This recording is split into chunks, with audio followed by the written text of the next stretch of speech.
And what Dharma is essence plus expression. And that's the equation that I always keep in mind. Dharma equals essence plus expression.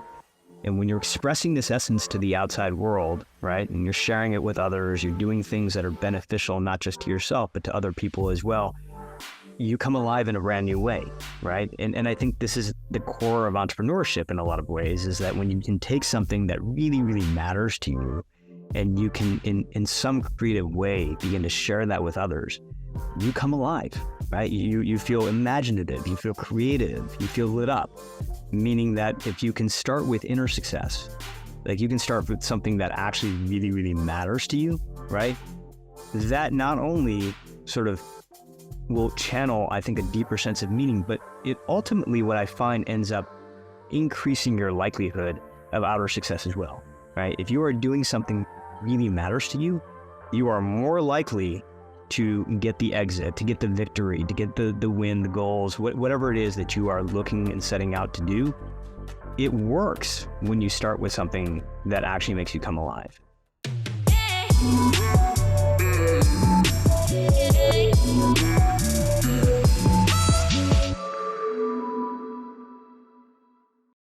Welcome to another episode of Create a Lab. I have a very special guest here today, Suneel Gupta. Welcome to the show, man. Bilal, it's so good to be here, man. I'm a fan of this show. I appreciate that, man. I've been following your work for a while, and we got connected, and I thought, wow, this is a really interesting topic. You've got a new book coming out beginning of September called Everyday Dharma. I want to make, am I pronouncing Dharma correctly, first of all? Yeah, Dharma. All right. My background is people at home are going to be happy I said that properly. So, but we're going to go into some of the concepts from the book. But before we do that, I do want to talk a little bit about your background, because a lot of people kind of pitch me on the show, to put it frankly, like, publicists will message and say, there's a new book coming out, we want to promote it. And a lot of the time, like, I'm really trying to connect with entrepreneurs mainly on the show, because that's the lens of how we're basically storytelling and talking about things on the show. And what really drew me to you was your background. Not only have you done, written this book and previous books as well, you've got obviously an amazing resume, but you also started and, sold companies. You were early I think you were even director of product development at Mozilla. You were a VP of product at Groupon from a small team going to IPO, I believe. You worked with Kleiner Perkins as an entrepreneur in residence. And the list goes on. So there's a lot of things you've done in the past that I found were really interesting.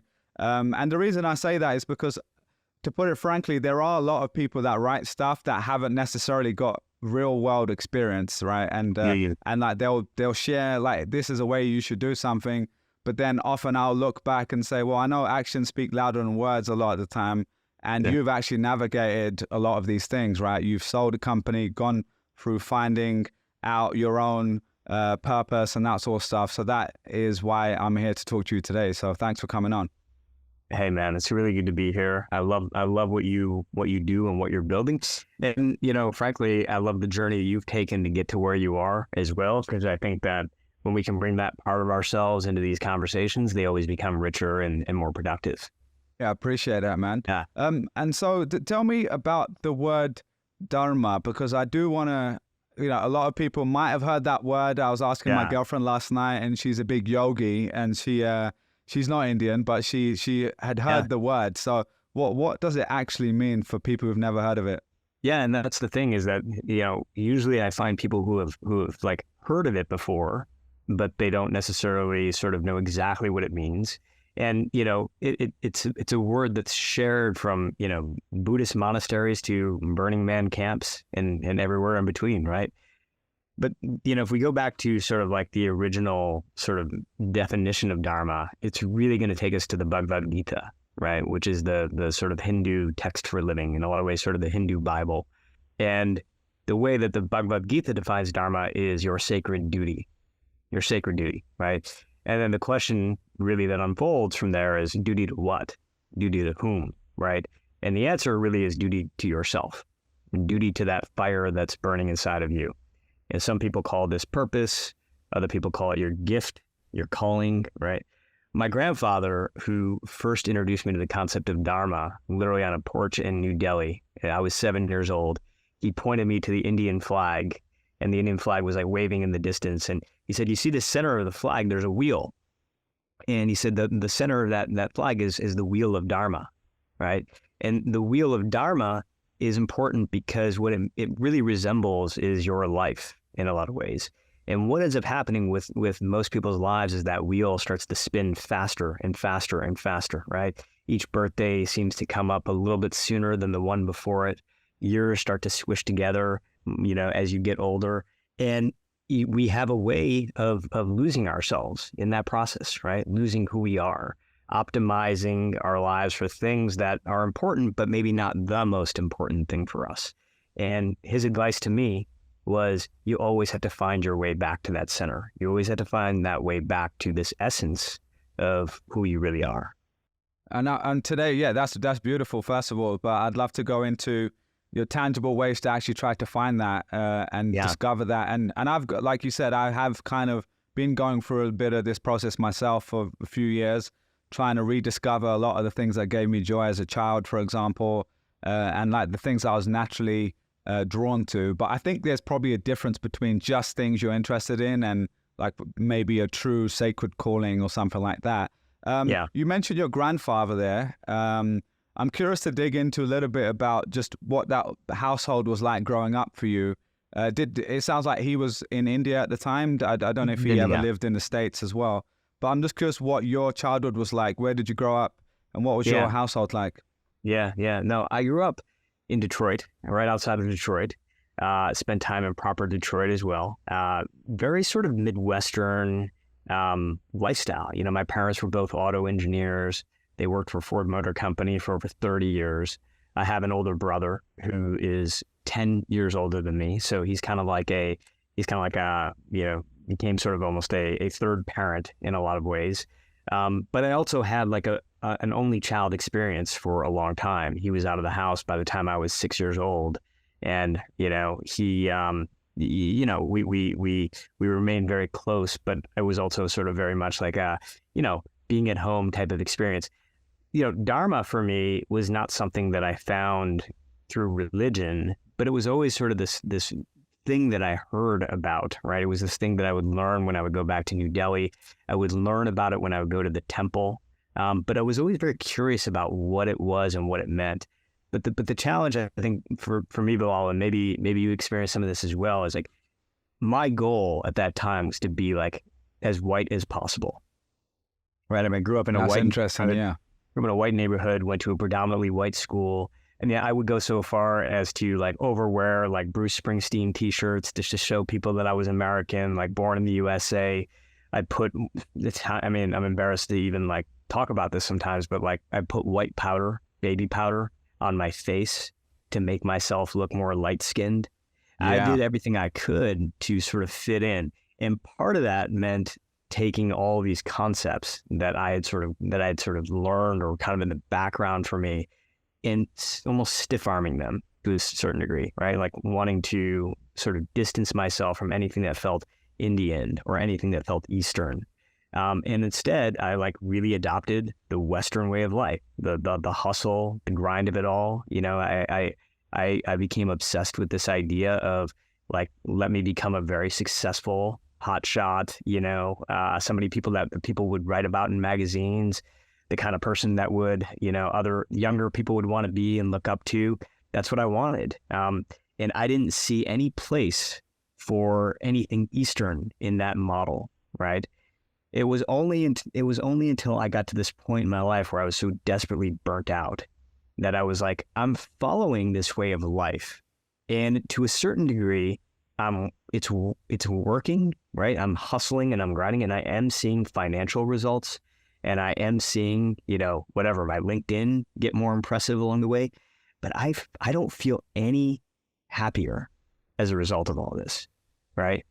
And to a certain degree, it felt like this bottomless pit where I had this like inner void that I was trying to fill up with all this external stuff, and nothing was working. And so finally, I'm like, well, if this is not the path, right, then what is? And that's when I started to ask questions again about, hey, was this thing that I completely distanced myself from when I was a kid, was there really some wisdom there? And that's when I went back and started to figure out, what is Dharma and how does it fit in this Western way of life? Yeah, that's great. Well, thanks first of all for sharing that, because one kind of piece of context I'll share for people who aren't from an Indian or Pakistani background like us is, especially growing up in the West, there's this kind of duality of trying to fit in with wherever you are. So for you, that was a super white area. For me, it was both. I lived in a white area, and then I also went to a school that was 95% not white. So I kind of had a bit of both. But even at home, the interesting thing is, in the UK especially, because we have our colonial roots with England, there's this thing, even when you go back to India and Pakistan, there's a brand of cream, I don't know if it's still around, called Fair and Lovely. I don't know if you know that brand, but yeah. And so that is something growing up. I mean, I'm, mediums brown, right, in my household, but my brother and sister were a bit darker than me, and my dad and my mum and I were a little bit lighter. And I didn't even know, but I think I was about 6 years old, and I literally described the word doopy, which is like sunny. Yeah. And I think I said, I use another word for my sister or something like that, which obviously I didn't mean it in a bad way. I was being descriptive. But many years later, I realized, like, wow, that is crazy that I was already describing things like that. And I didn't know, and I hope my sister won't mind me saying this, but she was struggling with that because our grandparents were saying, how is she ever going to get married? She's darker, like these terrible things, right? Where it's funny because now she's now married to a Norwegian 6 foot, as white as it comes man, very handsome man, and he loves her brown skin. Yes. Right. But, and a lot of our generation were completely fine with the color thing, but there is this weird internalization of like white was better or like lighter was better. And I'm curious, like, did you find that even with your parents? And I do want to mention really quickly, not to bury the lead, your brother Sanjay Gupta is, a lot of people might have heard of him. He's kind of a famous guy, and I think he's on CNN, and he's done a lot of interesting stuff. So I'm curious, like, how that all played into this too, because was he already becoming quite prominent at a young age that you were seeing that in your household? Yeah, for sure. I mean, Sanjay was a star from the beginning. He was valedictorian of his high school class. He got into a really competitive, amazing program for basically medicine, where you kind of almost went straight through from undergrad right into med school without having to take the MCAT or anything. Like, he was just kind of he was brought in, and it was a really, really competitive sort of thing. And he was a star, and I was definitely not. I was an average student at best. I got into a lot of trouble. I goofed around a ton. Fell in at times with a crowd that probably wasn't very healthy for me. But I was just much more lost. I was much more sort of like trying to figure things out. And it was funny because my parents would be like, what the hell is going on? I mean, look at your brother. And I'd be like, oh, you know what? At least you guys have one, right? Yeah. At least you have one in your life that you can be proud of. But for me, it was, I think a lot of it was sort of just trying to figure out what it is that was going to fulfill me, right? I mean, I think in the background I was asking these questions, but I didn't quite know how to, I think, express that. Because, I think from an early age, we sort of get brought into this occupation mindset, right? And, when people ask you as a child, like, what do you want to be? What they're asking for is a job title. They're asking for lawyer, they're asking for doctor, they're asking for engineer, right? I don't know if you did this in your house, but for my parents, like, there was this tradition where when we were babies, like newborns, as soon as we could crawl, they would sort of scatter these different sort of instruments around the room, resembling different jobs, right? Oh, that's interesting. Right? And to figure out which one you crawl to. Are you going to be a doctor, engineer, or lawyer, basically? An engineer or lawyer, right? These are your options. And it's a really big sort of, like, it's a beautiful communal sort of ceremony. But at the same time, it also shows you how entrenched we are in this idea that you are your job, right? You are your occupation. And the reality is that you're not. you're something much deeper than that, right? And that's where really Dharma comes in.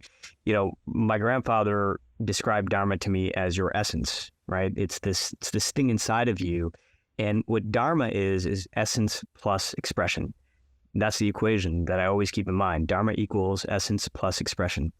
And when you're expressing this essence to the outside world, right, and you're sharing it with others, you're doing things that are beneficial, not just to yourself, but to other people as well, you come alive in a brand new way, right? And I think this is the core of entrepreneurship in a lot of ways, is that when you can take something that really, really matters to you, and you can, in some creative way, begin to share that with others, you come alive, right? You feel imaginative, you feel creative, you feel lit up.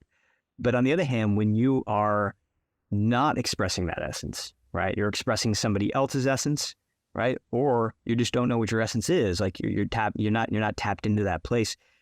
It's easy to feel depleted. It's easy to feel run down, right? Because you're out there and you're hustling and you're grinding and you're doing everything that you should be doing. You're checking out all the boxes. And then every day you come home and you're like, I just don't feel much more fulfilled. I feel like I'm draining on the inside. And really kind of for me, it was about understanding that difference. Because like as an entrepreneur, I've had successes and I've had failures, right? You read off this really nice resume, which is very nice of you, but what gets missed in a bio is all the failure, right? I mean, I started 2 companies that didn't work. I've run for public office and I've lost. I've written a book that I was hoping to be a bestseller and it wasn't, right?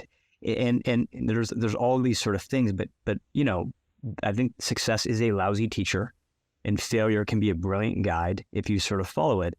The way that failure has guided me is it sort of made me realize that like success, while wonderful, like many, many great qualities to it, right? Especially for me, pulling myself out of student loan debt when I had my first exit, like there was a lot of things that changed for me in my life. All that stuff is great, but it doesn't necessarily fill up this inner void, right? This inner success that we look for, which is meaning, which is fulfillment. But I think that we can reverse the flow, meaning that if you can start with inner success, like you can start with something that actually really, really matters to you, right? That not only sort of will channel, I think, a deeper sense of meaning, but it ultimately, what I find, ends up increasing your likelihood of outer success as well, right? If you are doing something that really matters to you, you are more likely to get the exit, to get the victory, to get the win, the goals, whatever it is that you are looking and setting out to do. It works when you start with something that actually makes you come alive. Yeah, 100%. I want to go into that a little bit deeper there. So yeah, you did mention, the failures and the success. So to hone in on Rise, which was a company that eventually got sold, I think, to One Medical. I know you're probably not allowed to speak about numbers, but I think it was reported in the Wall Street Journal or somewhere. It got sold for $20 million. I think you'd raised a little over $3 million. So hopefully a fairly successful exit. I don't know what that feeling was like for you, but take me to that moment, because that is exactly what you said, right? I've had lots of people on the show that is their goal, right? Like if you ranked all the things I wanted to do in their life, it was sell a company or go public. You also did the stuff with Groupon before that. So I'm curious, like that for a lot of people, is you hit that moment and you look around and you say, damn, wait, is this all it is? But I don't want to put words in your mouth. So what was the actual feeling for you when that actually happened? Well, it was euphoria in the beginning, right? Because that's exactly what I wanted, right? I wanted to be written about in the Wall Street Journal. I wanted to have money in the bank. I went from having, having student loans and being behind and literally living paycheck to paycheck, because we just had our first child as well, which, to me, like timing has never really been my thing. I'm going to go start a company as soon as my first daughter is born. But we did, and my wife is a tech reporter, and she was at that time working for TechCrunch. Her name is Lena Rao, and we were living in this shoebox apartment in San Francisco. We had a kid. Things were starting to feel much, much smaller and more compressed. And when I hit that exit, it was a release valve, right? It was like a lot of that pressure, or a lot of that day-to-day sort of pressure was alleviated, and that was great, right? And so there's no, like, I don't want to be one of these people that says like, hey, like it didn't matter at all. It did, you know. And I remember the first few weeks after sort of getting the, you know, the money hitting the bank, you know, the headlines in the news, starting to get invited to speak, it all felt really good. But the thing that I'll say though is that the length of time that I thought that was going to last, right, was way different than the reality. I thought that what I was in was sort of in a permanent sense of peace now, right? I had done the thing that I had been going out to do. Again, I'd started 2 companies before that failed, right? And this was my 3rd shot. And it's the one that finally worked. Had it not worked, I probably wouldn't have started the other company. I don't think I would have, but it worked. And so it had been years and years in the making of trying to get there, and I got there. I was expecting that feeling of euphoria to last forever, right? Because I got there. It lasted maybe a few weeks. And then I remember waking up one morning and I was like, oh, I feel pretty much exactly the way that I felt even before. Like even before when things were failing, when things were falling off the rails, like I feel internally almost exactly the same. And you know, look, I say this from knowing that like it is a place of complete privilege, right? To have like a quarter life crisis, or to like, you know, to be in a situation where now you actually have a little bit of success and you're still not happy. Like it can sound very whiny. And yet I think that a lot of us sort of feel this way, right? Which is that we are in some ways making progress in our careers. We are checking off the boxes that we want to check off. And yet it's still not doing the thing internally that we thought it was going to do. That's very much where I found myself. The difference is at that time, I really thought I was the only one. I was like, wow, I must be broken inside, because here I am in this very, very lucky sort of situation. And yet I can't feel that sense of luck. I can't feel that sense of gratitude the way that I want to. And so I kind of kept it to myself for a long period of time until I started to really dig into the science behind all this, right? Until I ended up joining the faculty of Harvard Medical School. I ended up sort of finding people there who were studying like behavioral science and figuring out sort of like how we think and how ambition, sort of what is our relationship between happiness and ambition. And what I came across that was most important for me was a research study done by Dr. Tal Ben-Shahar. He writes a lot about happiness. One of the things that really stood out to me about his research was what he calls the Arrival Fallacy. The Arrival Fallacy. And the Arrival Fallacy is basically this illusion that I think most of us tend to have, which is that one day we're going to hit this place of wealth, this place of status, this place of, you know, of appreciation, people appreciating us. And once we get to that level, everything else is just going to feel great, right? Yeah. And at some point in time, I think you've gotten there, Bilal, I've gotten there, we kind of realize that it doesn't really work that way, right? You can get the next deal, you can get the next promotion, you can get the next sale, right? But that isn't necessarily going to be the thing that's going to have any type of lasting effect on our happiness, right? Now, does that mean that like all that stuff is unimportant? No, absolutely not, right? And that's where I think sometimes, you know, Instagram posts can go wrong, right? Because they try to shame you for ambition, right? Or shame you for wanting things or desiring things. I don't think that's the answer at all. I think what we need to find though is this intersection of this outside success and really this inner success, right? And that's where I think Dharma comes in. You know, Dharma goes a little bit deeper than what you do. It goes into who you are, right? And the goal is to bring who you are and what you do into alignment, right? And even if you can tweak that just a little bit, right? You can maybe make little small adjustments to start bringing those two things more closer together. You start to see, like, I think, wondrous effects in your life. Like you're showing up in a brand new way. You're starting to, I think, inspire yourself. You're beginning to inspire others. The level of energy that you have becomes much larger, even from these little small gains. The reason that I call the book Everyday Dharma is because sometimes we take these concepts like purpose and happiness, and we kind of see them as these big sweeping, like one-time events, right? Where, oh, I found the secret and now I'm going to go off and do that. I don't think that that's the case at all. I think it's like everyday small little tweaks that you put into your life, right? That start to bring who you are and what you do into closer alignment. Yeah, I love that. I want to go into some tangible examples of that in a minute as well, and how we can try to get there. But you mentioned something there about ambition, and this is something I've wrestled with quite a bit too, which is the two ends of the spectrum, or the polarization of ambition and peace or joy or whatever we want to call it. And so I'll just give myself an example. It sounds like you had something similar as well. The most motivated I've ever been is when I had the biggest chip on my shoulder and I was the least at peace with myself. It was basically when I was 16 to 18 years old, ready to take on the world, ready to make lots of money, start stuff, go crazy, right? And as I've got older and I've seen more, in air quotes, success, or whatever you want to call it, for my own standard anyway, even financial success, that is, once I hit a certain level of financial success too, I said, well, after a while, like, how much more is going to be needed, right? Like, I still need money. I'm not like completely retired or anything like that, but I have enough to be comfortable. And I realized, okay, that is the point of money, is to give me that comfort that I didn't necessarily feel in the past. But like you said, you then kind of have this thing where you kind of wrestle with, well, now my ambition's kind of toned down a little bit. I don't know if you had that as well, but I've noticed that with myself, where, so like right now I can be as peaceful as I want. I can spend my weeks walking around for hours in the park, enjoying the day, feeling grateful, having great relationships, going for nice dinners, seeing my family, traveling, doing all these things that do give me joy. And then also bringing in the podcast gives me a lot of joy and some meaning.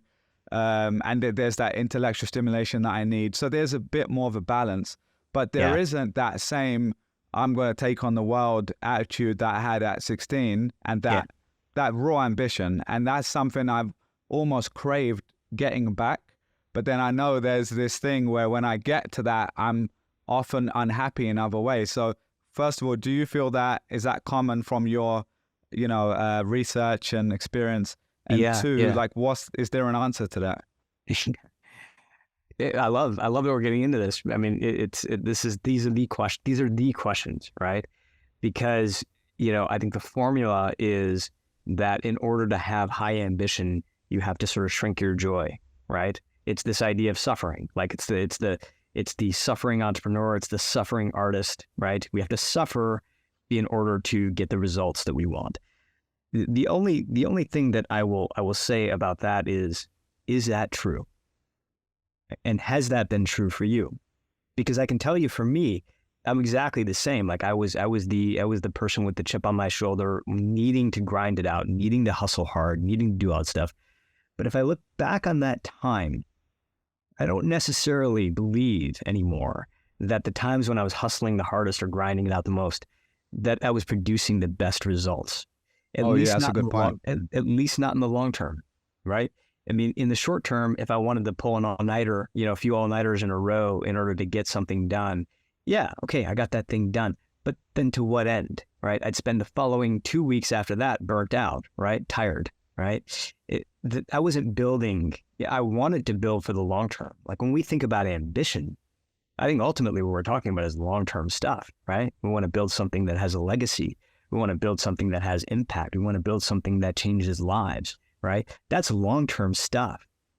But we take a short-term approach sometimes in building that, right? And, I think the mistaken belief that we sometimes have is that, we're going to do these like really, really intense bursts, right? And we're going to sort of then come back and recover and do an intense burst again. The data pretty much always shows is that each of those bursts, we end up losing energy along the way, right? You can do a bunch of them and then eventually you burn out, right? Right. So again, that is not a long-term sort of formula.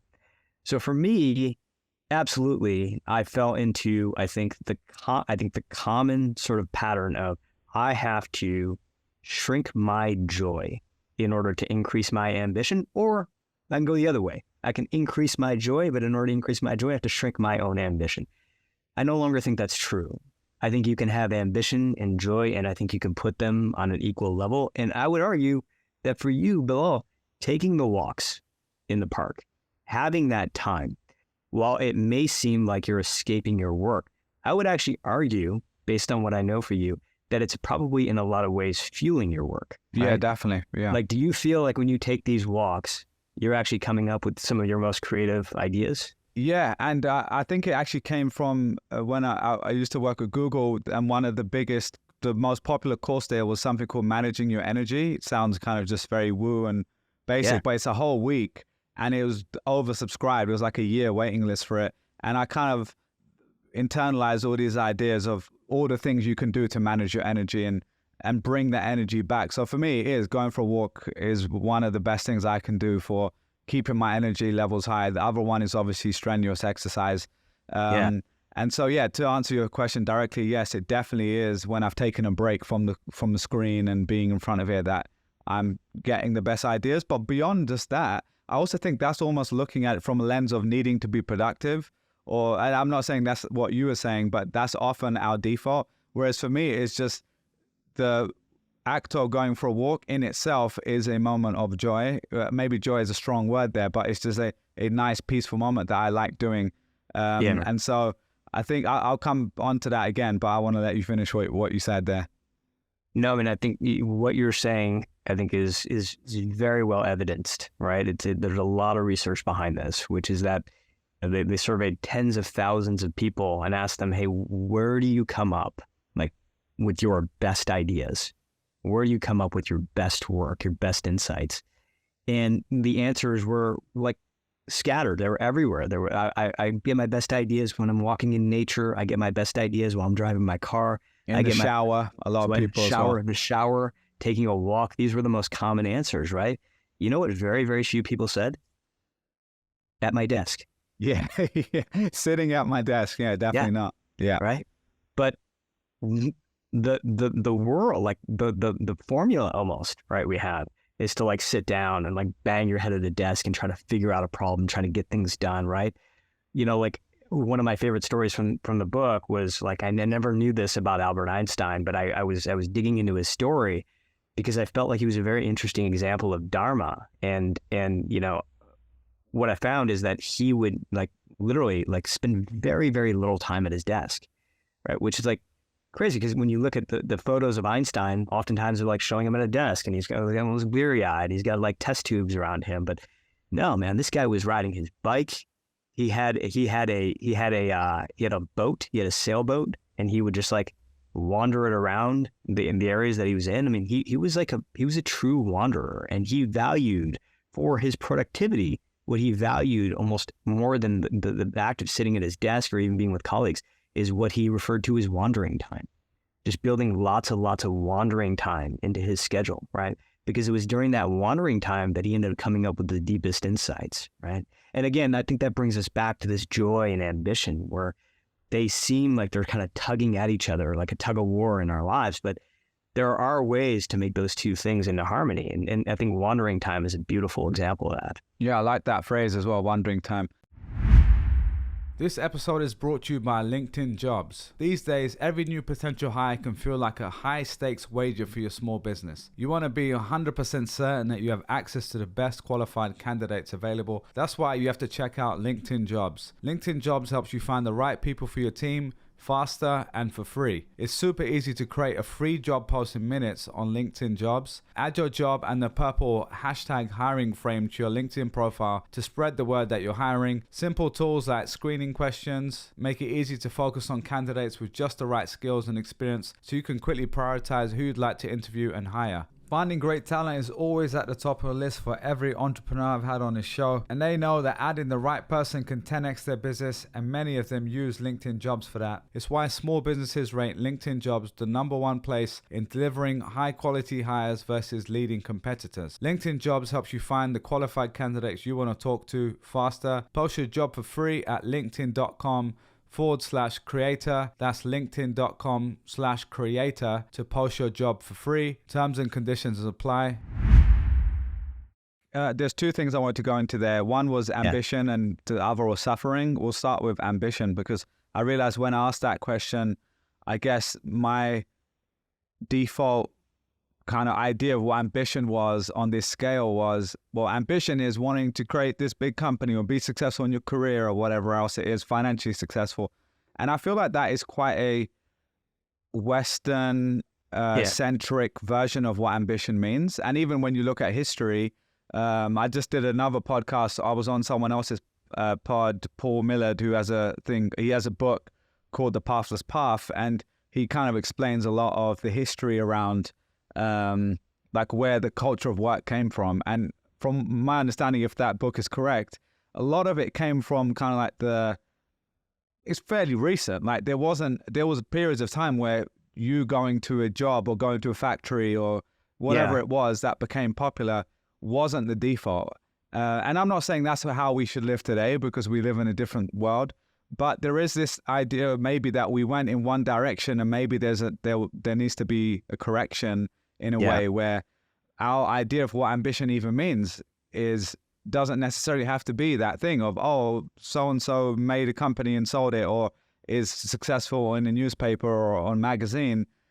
And that's kind of maybe a better question, which is, what should ambition actually be in the first place, right? Like maybe our idea of that is so skewed in one direction because we're starting from that broken premise. Yeah. I mean, Viktor Frankl probably did some of my favorite work, I think, in answering this question, right? And Viktor Frankl was a Holocaust survivor. He was a neurologist.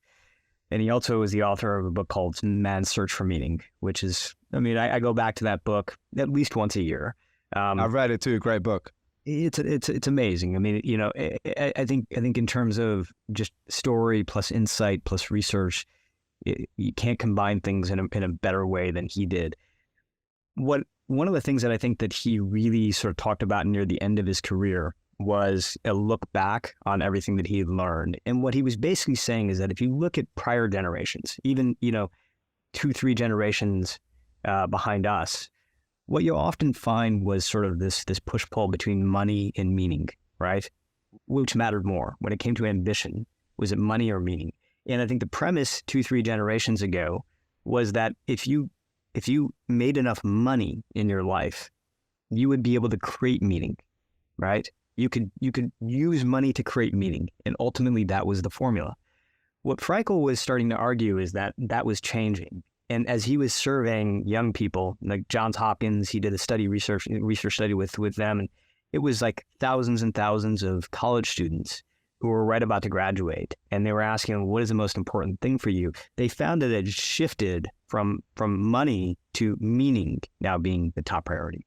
And I would argue that shift has continued to occur, right? Like through our generation, through Gen Z now, I think into my kids' generation, meaning is more important than money. Now, there's thresholds to all this, right? It doesn't mean that like money is unimportant, right? But to your point, like once you get to a point of I can feed myself, I can shelter myself, there's a diminishing return on that. And what starts to matter a lot more is a sense of meaning, right? For me, it really comes back to the formula of essence plus expression. Dharma equals essence plus expression. You have something. Like, I believe that every single one of us has a gift. And I know you do too, right? And that's the reason you have this podcast, because you're interviewing people who have, I think, in some way been able to tap into that gift. And they've been able to express it in a way that amounted to, impact, to results, right? And I think that's ultimately the definition, which is like, when you are in that essence, when you are doing something that really matters to you, and you're able to express that in a productive way, you have satisfied ambition. The reason it's important, I think, for me to think about it that way is because you might actually have $1 billion business, right? That you do not care about. And I have met people who feel that way, right? They found a market, they found an opportunity, they made a lot of money doing it, but it wasn't something that actually really mattered to them, right? And now here they are in their 40s, and they're like, I'm miserable. I'm rich, but I'm miserable, right? And that's like, it's very hard to feel sorry for somebody like that. But at the same time, it doesn't mean their psychological like suffering is like, it's real, right? Yeah, for sure. It feels like they've wasted their life, right? My view on it is this. If you work on something that doesn't matter to you and it doesn't work, which, by the way, I think there's a higher likelihood of something failing when you don't care deeply about it, you lost twice, right? Yeah, that's true. You worked on something that didn't matter to you and it didn't work.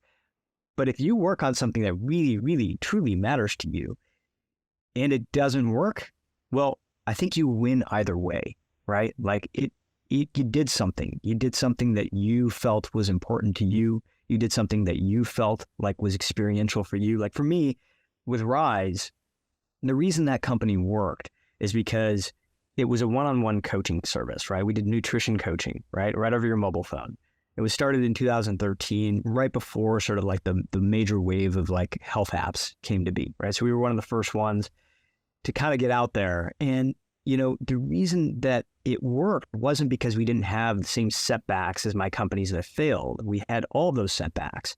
But the reason that I kept going is because I really cared about this one, right? Like I watched my father really suffer with his health. He had a emergency bypass surgery when he was in his 40s. We nearly lost him, you know, and I watched him, with the help of the health coach, really begin to turn his life around, right? I saw the power of that as a kid. That's the reason that he's alive even today. And for me, like, that was the thing, right? Even when I looked at like the dashboards and the numbers were like upsetting to me, right? Things weren't working. Even when experiments were failing, even when team members were leaving because they were like, hey, this thing isn't working. I kept going because I really, really cared about it, right?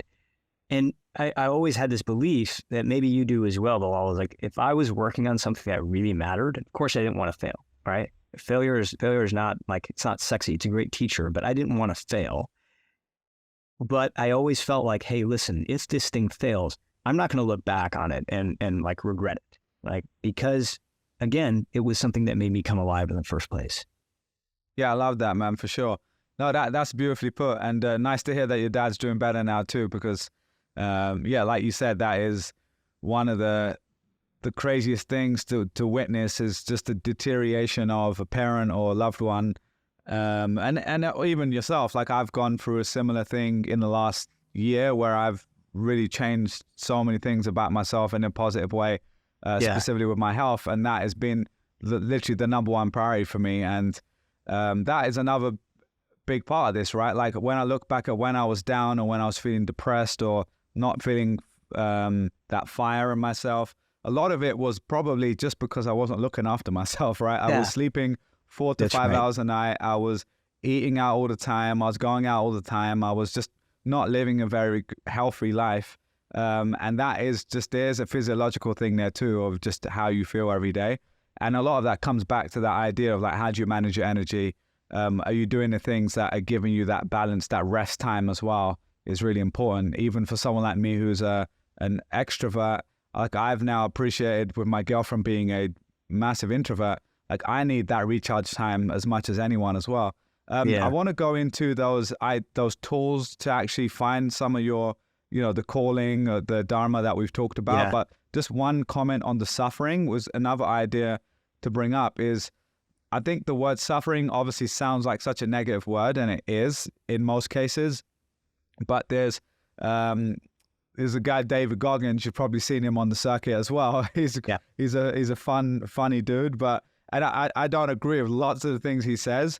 But one of the things that he does say, which I've kind of internalized when it comes to health, specifically when it comes to working out. Like when I'm in the gym, I'll listen to some of this stuff sometimes with music in the background, because that is the best example of where suffering actually is a positive thing, right? You're literally breaking down your muscles. You're feeling pain, or not actual pain, but you're feeling that strain, and you kind of earn that feeling. You spend an hour lifting weights, you know, doing whatever sort of workout, and by the end, you get a sustained 4 to 6 hours worth of great feeling, or maybe the whole day. That mood boost is there, and that came from, in air quotes, suffering. And so I think I've, as someone who's probably taken the easy path too many times with physical pursuits, that has been like a nice flip for me. Whereas sometimes the suffering is actually needed because it puts that kind of callous in the mind, as he would describe, and it kind of builds that character as well. So,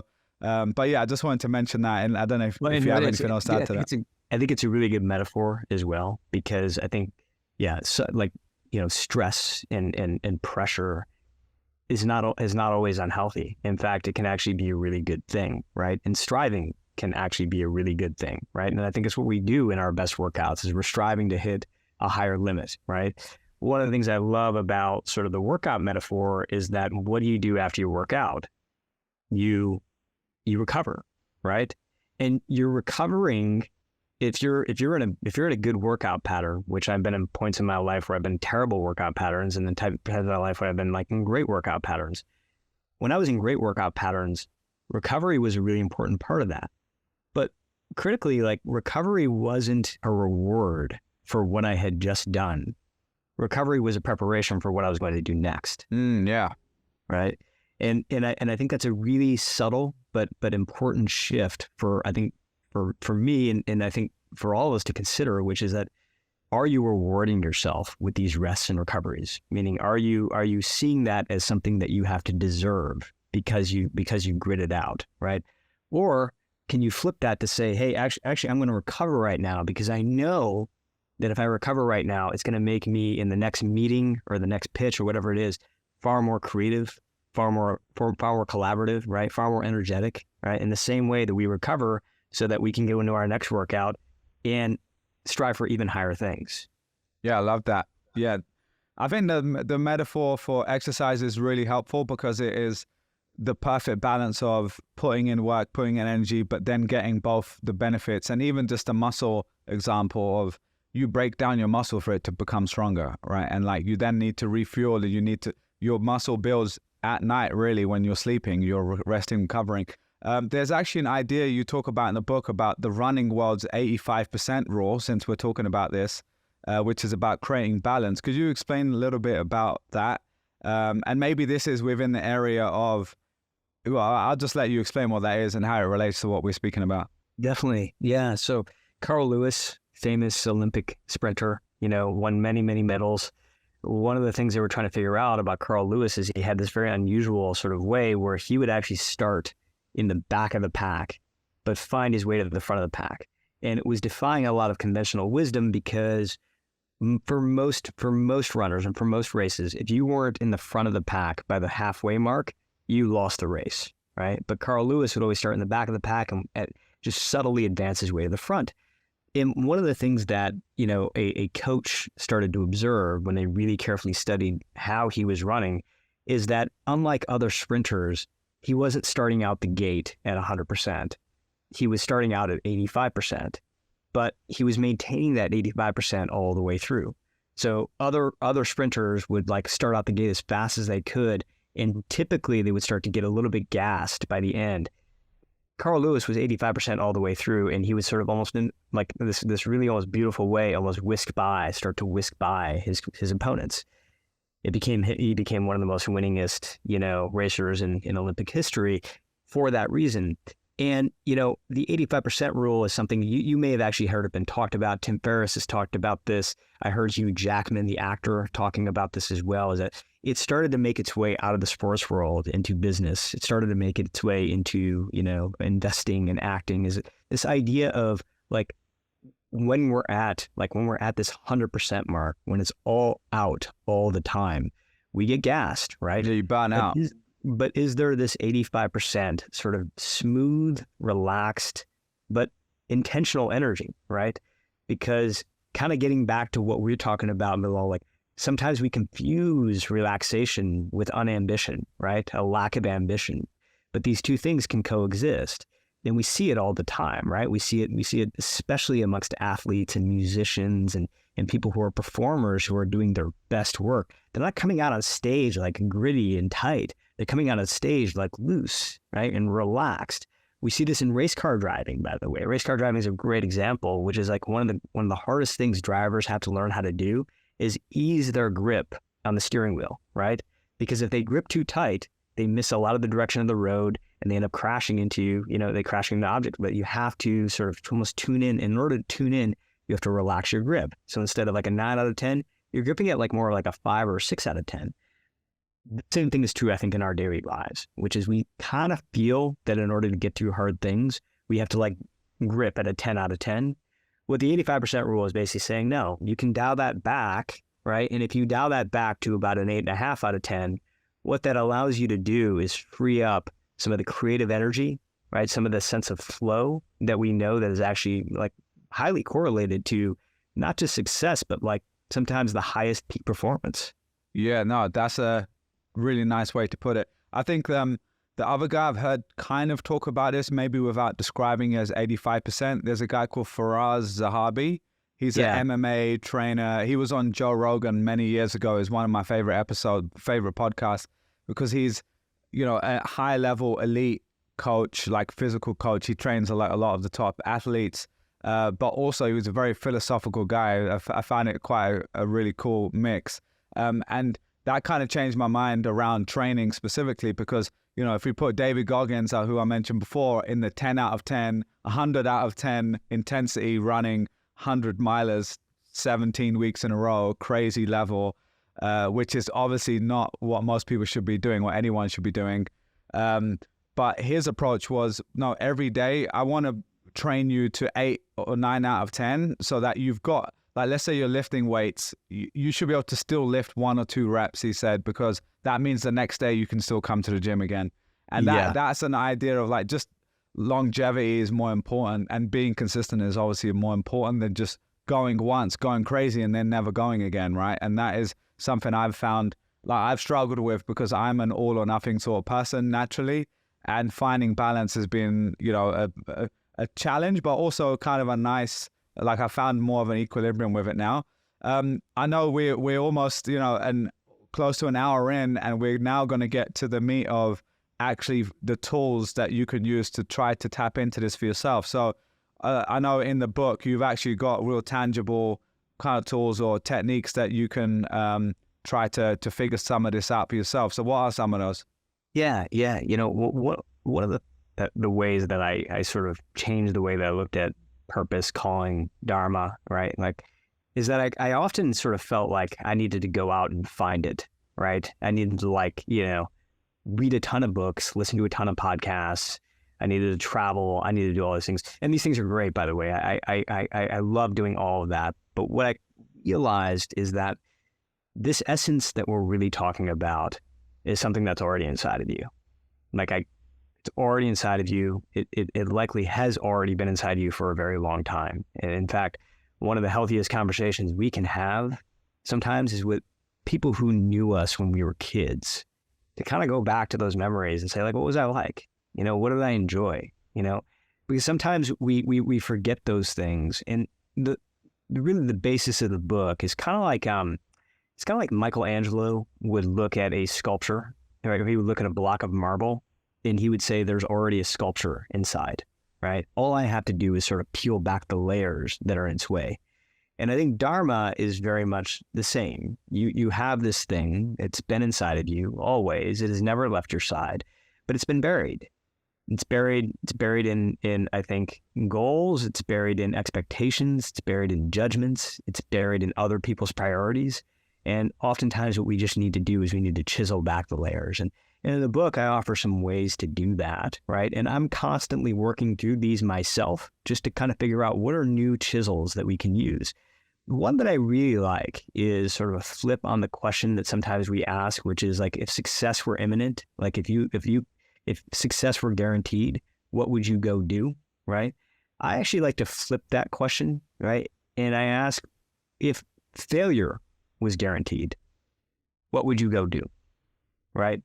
And I know it sounds like kind of a bit of a strange question, because who wants to fail? But the thing is, if there's something out there that you would do, whether or not you ended up winning, right? And you would do it anyway, that is almost a surefire way to know that that thing really, really deeply matters to you, right? And chances are there's actually not much of that out there, right? Like if there is something that you feel like for you, Bilal, I don't know when you started this podcast, whether you felt like it was going to become as big and as widely listened to as it was, right? And my guess, at least, is because there are so many podcasts out there, like, that was a big unknown for you. But the fact is that you did it anyway. Like, you did it anyway. And my guess is, even though you may not have asked yourself that question, it was kind of like maybe it mattered to you in a different way than the success, right? No, and I think that, just to answer that specifically, I think that's a lens I still have, is everything I do, I basically say, if 0 people listened, would it still be something I want to do? So that is, to me, like, even when I got connected to you, I said, oh, would I want to meet this guy for coffee or go for dinner with him? and have a good conversation, yes, 100%. It seems very interesting. So that already, to me, is we get to meet. So if 0 people listen, then we already both gained, hopefully, from it. Hopefully some people listen and check out your book too, but that's kind of how I think about it. And I love that, man. And I love that. And yeah, if people check out the book, great. But, I've loved our conversation as well. And I think that, like, it's hard, man. It's hard to live this way in the world that we're in right now, because so much of it is about sort of sharing, our accomplishments, right? It's about bolstering our profiles. It's about adding things to our grid, right? In the end of the day, like, character is who you are when nobody's watching, right? And I think that that's a side of us that we are, at the risk of increasingly of ignoring, right? Is this inner character, because we want this outer sort of expression, this outer personality to sort of be the thing, right? What I have found is that coming back to this character, coming back to who you are, right? And starting to do things not for the benefit of how it will look to others, but doing it for the benefit of how you feel yourself, right? What I have found is that there are 2 types of rewards to that. Number one is, like, you just start to work on, like, really cool stuff, like stuff that really matters to you, just like this podcast matters to you, right? But the other thing is, like, when I started to look at life that way, would I do it even if it would fail? I started to succeed. Right? There's like no other way to put it. Like, I started to actually produce great work. And it's a little bit weird, because when I was in the mindset of I have to succeed and failure is not an option, I was more likely to fail. So, and by the way, like, I find this to be the case with a lot of people, right? Like, what I do today is I study entrepreneurs for a living, right? Like, I'm hosting this documentary series where I'm flying around the world, and I'm meeting people who started things like that have had real impact. And what I realize is that most of them also have failures underneath their belt. And the thing that ultimately pulled them over the edge, the thing that really ended up having impact, was when they tapped inside and they figured out, all right, I would do this no matter what, because I care so deeply about it. That's when things started to work. Yeah, I love that. So that was a really great question. I love that idea of, what would you do anyway, even if it failed, in air quotes, because, no one listened to it, no one read your work, whatever it might be. Yeah. Are there any others that are like tangible things people could maybe ask themselves, or exercises or anything like that? I'm gonna throw one at you, because we've talked a bit about this, which is this idea of recovery, right? And again, like, what the data and the science sort of shows us now is that this model that we use for recovery in our lives isn't working. What we typically tend to look at is vacations, right? Or long weekends. So if you look at the way that most of us work, we're grinding it out during the week, and then we're kind of waiting for a day maybe or 2 on the weekend to kind of recover. Or we grind it out for months and then we take a vacation. But what the research is showing is that, like, vacations, while wonderful, are not a great way to deal with burnout, right? In fact, a lot of us return back from vacation more burnt out than before we left, right? And so the thing that we're finding amongst top performers, whether that be in business or music or art, is what I call rhythmic renewal. I refer to it as rhythmic renewal in the book, which is that they're turning renewals into a rhythm, right, throughout their days. In fact, the average high performer is taking somewhere around 8 breaks every single day, right? 8, which sounds crazy. And it sounded crazy to me when I first read it, because I'm like, who has time for 8 breaks? And I'm like struggling. You look at my calendar, it almost looks like a game of Tetris, right? So where am I supposed to find like 8 breaks and all that?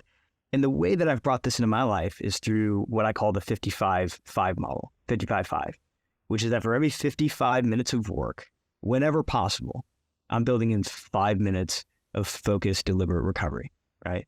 And that 5 minutes can be anything. I mean, like I'm constantly expanding my menu of options, right? I often will ask people like, hey, what do you do when you have time for a quick break? And I get new ideas. I do dance parties with my kids. I'll take a walk. I'll do push-ups. I have gotten into meditation, so I do just like pay attention to my breath for a few minutes. Sometimes I just put my AirPods in and listen to a song. It can be anything. But as long as you're just doing that like one thing, right? You're not multitasking it. You don't have your phone out with you and you're like kind of multitasking a break with it. You're focusing on that rest. And again, like my suspicion is that if you're listening to this, you're going to be a little resistant to that idea because we've gotten so used to this idea of like, wow, if I have 5 minutes, I'm going to like knock off 3 other to-dos on my list. But the problem with that is then you show up to the next block of work, right? More tight, with less energy, less creativity, and that compounds, right? It compounds through your days, it compounds through your weeks. But if you can start to break that up with these intermittent recoveries, what that does is it allows you to get back to yourself a little bit. You go into the next meeting and the next meeting after that with the same level of energy. I put the 55-5 model into practice in my own life. I've helped other people bring it in their lives. And what I often hear is that for the first time in my career, I'm actually experiencing as much, if not more energy at the end of the day than I did at the beginning of the day, just because I was disciplined and took these 5-minute breaks throughout it. Yeah, love that. I'll give one example that a friend of mine, Ryan Beagleman, he was on the pod. He's the founder of Summit Series, if you've heard of that. Yeah. He takes showers and then he'll turn the light off and put on music and there's basically a little dance party in the shower, which sounded so crazy to me. I tried it out. It definitely works. It's definitely a change, as Tony Robbins would say, it changes the state, you know, when you really need to mix it up. There was this idea mentioned about music mindset. I don't know if that was related to what you were just talking about, but what is music mindset and what could we gain from that? Yeah, you know, music mindset comes from a chapter in the book, which is all about sort of how do we make work feel like play, right? And the idea is, you know, Phil Jackson, basketball coach, but also was a player. Yeah, he had this sort of mantra in his locker, which said, make work your play and play your work, right? So to blur the lines between work and play. And he brought that into the NBA as a coach, and he brought that to players like Michael Jordan and Kobe Bryant.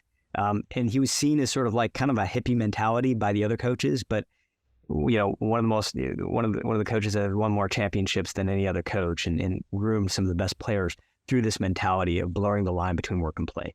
The music mindset is very much about that, which is that when you are playing music, when you're playing an instrument or you're listening to music, the idea is not to get to the last note, right? The idea isn't to get to the final sort of thing, the final step.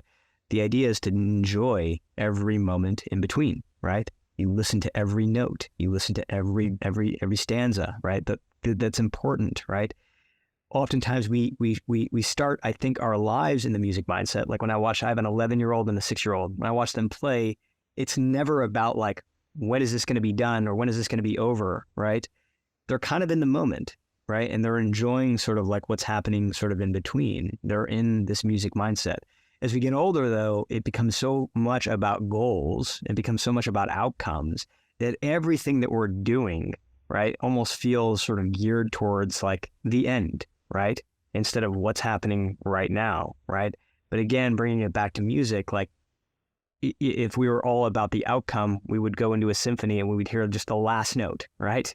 And then we'd be done, right? But no, we want to like enjoy the notes in between. So what I have, I think, struggled in my life with, and hopefully sort of come up with some answers that have helped me, that might help others through this book, is how do we now start to shift back into this music mindset? Not where goals are unimportant, but the idea of what happens between here and there matter just as much.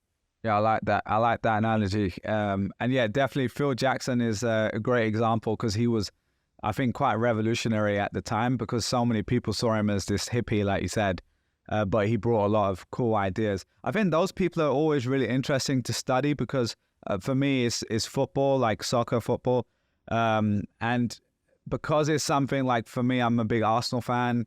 Mikel Arteta, if you follow that world, is the youngest kind of hot manager right now. And there's a whole Amazon documentary, if you haven't watched it, where you can watch the season before last. And there's all these really kind of hilarious, memeable moments where he's got like a light bulb and it looks really cringe. If you're not there in the moment, you're like, what is he doing? But I mean, it's definitely worked. Like the team has gone on to another level now. But that studying those guys is so interesting because they're working with young people, but they're like the most talented people in the world at what they're doing. They're elite athletes, obviously. And you kind of forget, like, some of these people are 23 years old, right? Like, what motivates a 23-year-old elite athlete is very different to a 45-year-old working in a tech company or something. So yeah, that's quite an interesting one. I know we're going to run out of time in a second, so I did want to just ask one last question. Is what if you have used some of those techniques that you describe in your book? You mentioned a couple of them here today, and you start to uncover that deep, meaningful stuff that you did as a kid, or you that really kind of like touches you in a way that other work doesn't, or stuff like that. But then you look at it and you say, well, actually, I don't know if I can actually make a living from that. I don't know if I can actually work in that. Maybe it's just a hobby. I'm curious how you navigate that for yourself and other people you've worked with. Yeah. I mean, for me, what I've realized is that storytelling, being a storyteller, is very much sort of my essence. But I spent many, many years working in jobs that had no relationship with storytelling. Storytelling was not in the description. As an example, I worked in IT consulting for several years, right? It's the opposite of storytelling, right? But what I realize is really two things. I think there are two ways to stay really connected to your essence, even when you're in a position where I think many of us are, which is like, look, I need to pay the bills right now. I need to get my work done. I've got other priorities, and I don't have as much time for this thing that I know that I love. One thing is that, you don't have to spend day in and day out with your Dharma in order for you to be in it, right? In order for you to have a relationship with it. You look at, I've spent time inside monasteries with monks who have dedicated their lives to contemplation, right? But they're not meditating day in and day out. They're meditating for pockets at a time, right? And so, and the rest of their time is spent doing other things. It's spent doing duties. It's literally keeping up the physical structures that they live in. It's cooking. It's do all the things that they need to do, right? My wife and I, like, we love spending time with one another, but we have a couple of kids now, right? And she has a job and I have a job, and it's hard. But we have 15 minutes before the kids wake up where we dedicate ourselves to having a cup of coffee every morning, right? The two of us, and we just connect with each other during that time, right? That's all. Like, that for us, that is enough to make sure that, like, our love is present, right? And that we are present with each other, and that we stay connected to each other in that way. And I think Dharma can work very much the same way. And if you like to paint, if you like to run, if you like to draw, whatever it is, you like to speak, you're spending little pockets of time at least with it every day, consistently, right? And that matters so much more than saying, like, I need to just take a month and go do that thing. That's wonderful as well. But I think what's even more important, and you literally, I can looking at it like a loving relationship that you have in your life, is to be connected to that person, to be connected to that thing in some small way every day. The second thing, though, that I think is talked about less, because I think what I just described is talked about more, right? Which is like to just carve out time for this every day.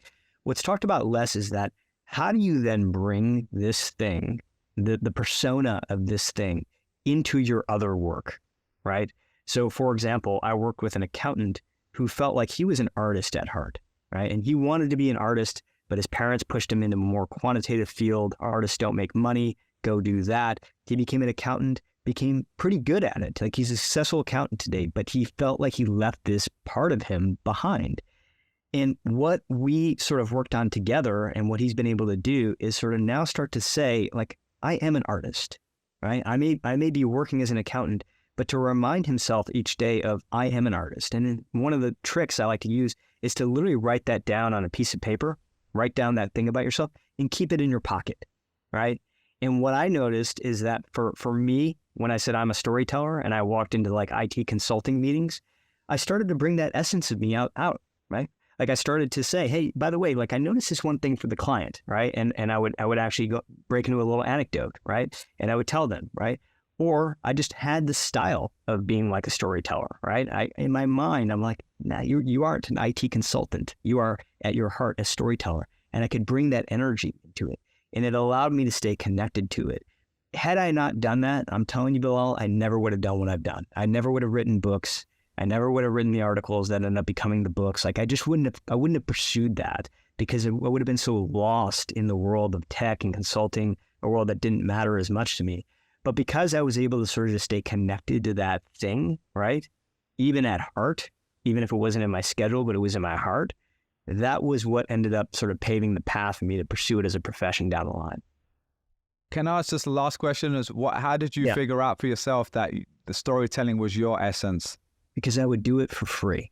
I would do it no matter what. You know, like I said to myself, like if I was guaranteed to fail, right? What do I want to fail at? Jon Stewart has this really sort of great line. He said, I would like to have failed at a variety of things by the time that I hang up my career, right? And I thought about that a lot, and I'm like, what do I want to fail at? Like, what do I not care if I fail at? Because I loved it so much. Yeah. And the thing that I kept coming back to was storytelling, right? And storytelling takes a lot of forms. Like I think what you do with your podcast is storytelling. I think what I do with my writing is very much storytelling, right? And I thought to myself, well, if I would do that for free, right, then at my heart, like I love to tell stories, and my job now is to figure out how to express that to the outside world. And it's been a long journey. It's been a long one, right? I realized about myself years ago, and it only feels like over the past couple of years, I've sort of really kind of come into a place where I feel like I'm fully expressing that. I love that.